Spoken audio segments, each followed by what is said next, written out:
Hello, students. Here I am Karishma and back with your new topic.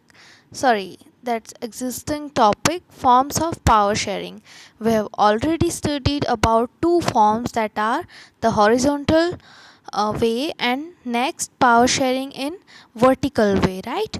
So, now we are studying the third form of power sharing.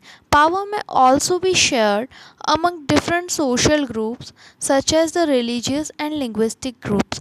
देखो, power को हम लोग social groups के basis पे भी share कर सकते हैं। जैसे कि हम देखते हैं बेल्जियम में वहाँ पे थर्ड गवर्नमेंट भी थी, एक central government French speaking community government थी और डच स्पीकिंग कम्युनिटी गवर्नमेंट अलग थी। ठीक है, तो कम्युनिटी गवर्नमेंट बेल्जियम में हमने देखा था।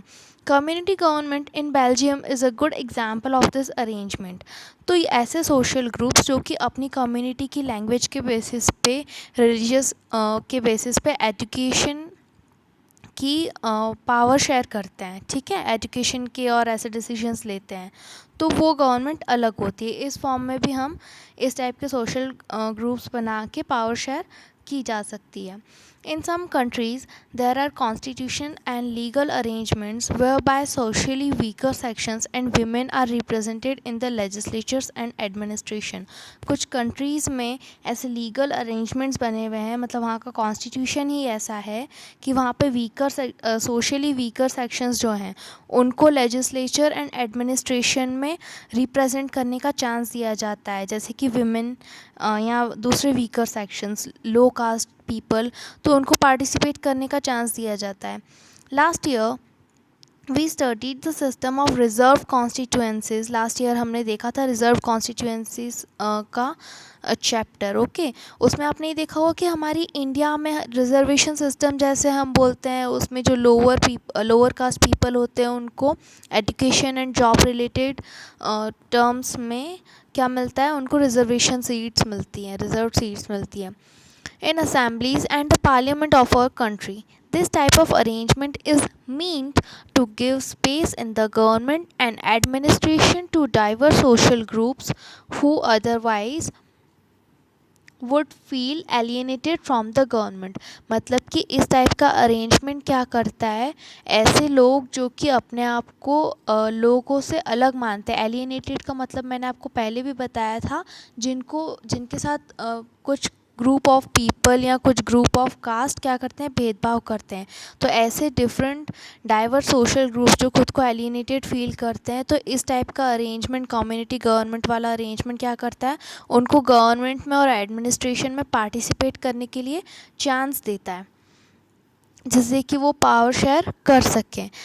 This method is use to give minority communities a fair share in power.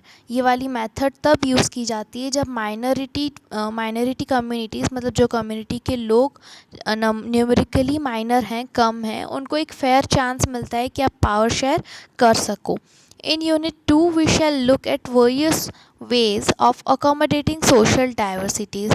Unit 2 में हम पढ़ेंगे कि ऐसे कौन से तरीके हैं जिनसे हम सोशल डाइवर्सिटीज़ को एक साथ ला सकें। डाइवर्सिटीज़ मतलब क्या, विभिन्नता, मतलब कि सोशली जो अलग अलग ग्रुप बने हुए हैं उनको एक साथ लाया जा सके, वो हम यूनिट 2 में पढ़ेंगे।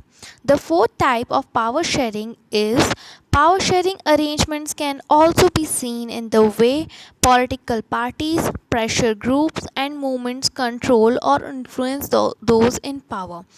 इसको आप ऐसे समझ सकते हो स्टूडेंट्स, जैसे कि let's relate it with India. India में क्या होता है, कभी हम देखते हैं कि किसी स्टेट में बीजेपी ने दूसरी लोकल पॉलिटिकल पार्टी के साथ मिलके गवर्नमेंट बना ली, तो ये पॉलिटिकल ग्रुप्स मिलके क्या करते हैं, पावर शेयर करते हैं। फर्स्ट पावर शेयरिंग हमने देखा था हॉरिजॉन्टल, जिसमें लेजिस्लेचर, एग्जीक्यूटिव्स एंड जुडिशरी का पावर शेयरिंग होता है। सेकंड पावर शेयरिंग हमने देखा vertical, that is central government, state government, then comes your what, Nagar panchayat and then panchayat. ठीक है, municipalities and panchayat. And in next third you have seen different social groups and religious and linguistic groups make community government. The fourth type of power sharing is different political parties and pressure groups control and influence those in power, right? In a democracy, the citizens must have freedom to choose among various contenders for power. एक democracy में citizens को ये freedom होना चाहिए कि वो power sharing के साथ अपने कंटेंडर्स चुन सके. In contemporary democracies, this takes the form of competition among different parties.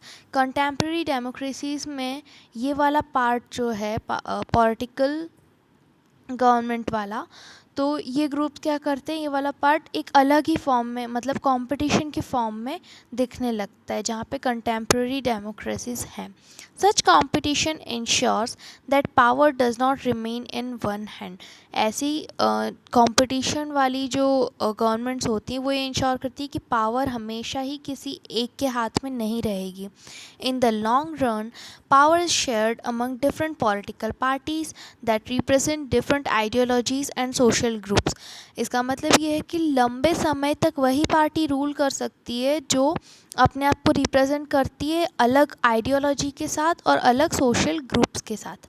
मतलब जो अलग अलग सोशल ग्रुप्स के साथ लिंक बना के चलते हैं वो लॉन्ग रन में पार्टी रूल करती है. Sometimes this kind of sharing can be direct when two or more parties from an alliance contest elections. कभी क्या होता है कि ये पावर शेयरिंग डायरेक्ट हो जाती है जहाँ पे दो और दो से ज़्यादा पार्टीज़ मिलकर इलेक्शंस में लड़ती हैं. If their alliance is elected they form a coalition government and thus share power. और अगर उनकी अलायंस इलेक्ट हो जाती मतलब कि दो पार्टीज़ हैं, उन्होंने पहले से ही सोच रखा है कि हम दोनों मिलके ही गवर्नमेंट बनाएंगे, और अगर उन दोनों के पास इतनी सीट्स आ जाती हैं तो बाद में वो लोग अपने कोएलिशन गवर्नमेंट बना के पावर को क्या करते हैं, शेयर करते हैं. In a democracy we find interest groups such as those of traders, businessmen, industrialists, farmer and industrial workers. एक डेमोक्रेसी में हम दूसरे इंटरेस्ट ग्रुप्स भी देखते हैं जिसमें कौन कौन पार्टिसिपेट करते हैं. Traders, businessman, industrialist, farmers and industrial workers. They also will have a share in governmental power. उनके पास भी एक शेयर होता है गवर्नमेंट पावर को शेयर करने का. either through participation in governmental committees or bringing influence the decision making process. या तो वो क्या करें कि गवर्नमेंट कमिटीज़ में पार्टिसिपेट करें या फिर डिसीजन मेकिंग प्रोसेस में इन्फ्लुएंस लाएं, एफर्ट्स लगाएं कि डिसीजन मेकिंग में भी वो अपना डिसीजन रख सकें. In unit third we shall study the working of political parties. Unit third में हम क्या पढ़ेंगे, पॉलिटिकल पार्टीज़ की वर्किंग पढ़ेंगे, कैसे वो वर्क करते हैं. Pressure groups and social movements. So here your chapter 1, that is power sharing, is completed. This is a very short chapter. I hope आपको ये सब अच्छे से समझ में आया होगा. Please read this question answers. We have read each and every topic of these questions in our chapter. Try to write it in your notebook and keep studying.